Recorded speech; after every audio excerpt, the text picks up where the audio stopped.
What's up YouTube, photoshoot here from Tengu Town, and I've got another list from the YCS Dortmund Tengu that event. This is Francesco Spirito's 4th place Tengu Plant list, which he told me he built together with his friend Matteo Bertolezzi, who went X1. So this is not only an deck profile for Francesco, but also for Matteo, basically, because both of them ran the same list. So let's take a look at Francesco's list, of Francesco and Matteo's list.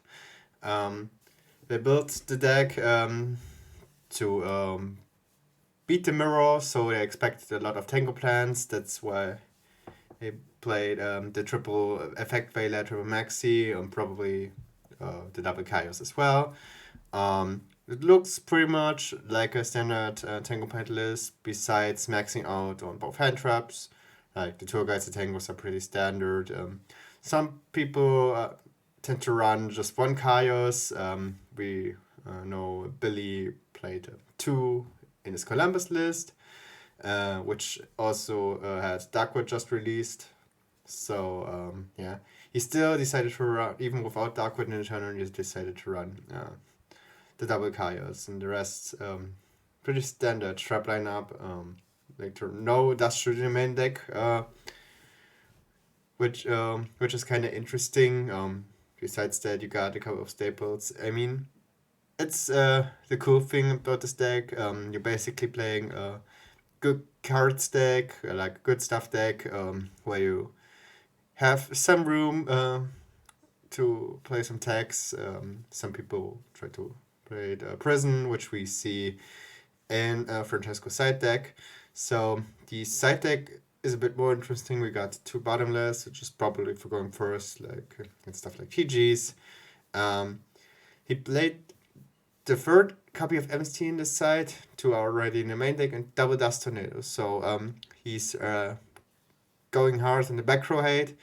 Haven't seen Dust Tornado in a long time in side decks. Because people tend to only run the triple MST and Heavy Storm as back row removal. I don't know what this was against. Maybe Gravekeeper, because that kind of struggles against Gravekeeper. And yeah, maybe TG stun to pop a skill drain, I would think. I mean, it worked out for him. He played against one Gravekeeper, so he played, these matchups were 1 scrap deck, 1 mirror match, 1 zombie plant, and 1 Gravekeeper in the end. So he had the Gravekeeper matchup. Then other side deck cards, I already mentioned the Presence, Soul Taker. He played double Soul Taker. Probably sided this against Hero or as a Christia out, I would think, against Agents. I mean, if Christia's, it's really hard for this deck if Christia gets dropped, because even getting some kind of tribute material to out it with the Chaos is kind of hard. And also, Agent decks tend to run Herald of Orange Light now. Double Chain Disappearance. I like this card a bit more in March 2011. When 6 Sams also running around, but it was probably for plants, and I would, against Agents, I would think as well. Then he does shoot this in the side deck against probably for going first and against the faster matchups, and 1 Debunk, great all-rounder side deck card. Then the extra deck is pretty standard, like the main deck, I would say.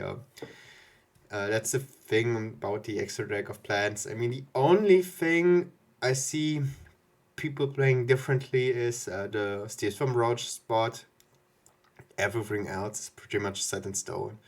So some people are not playing Roach. I, for example, play a 2nd Leviathan Dragon. Some people tend to run more niche synchro, like another level 8, like Fort Ruler, Colossal.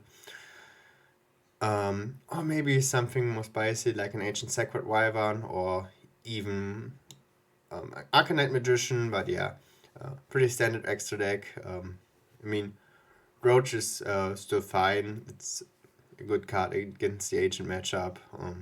That's what it's mainly getting some for, or even if you kind of struggle against Chaos. So yeah, congratulations to Francesco and also Matteo for the great finish. Also thanks for sharing your deck list with me. This was the Tengu Plan. This was another deck profile from the Tengu Plan channel. So if you liked the video, want more content in the future, make sure to subscribe. We got more tournaments coming up. So our next tournament is on the 17th of December, which is going to be another monthly. And then we got to January, which is stacked. So we got some time celebrating Christmas, and after that, we got our remote dual locals with a prize pool of $25 to $50, depending how much attendance we get. Also, 1 week before the Tangomania, we got our monthly for January, so that's still taking place.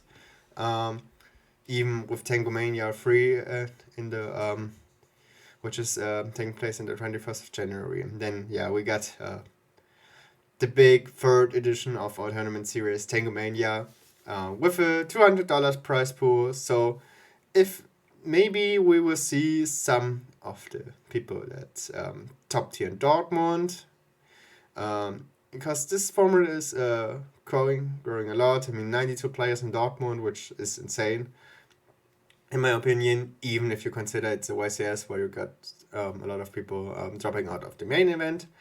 But I also had the impression that a lot of old players, including me, traveled there just to play the 2011 event.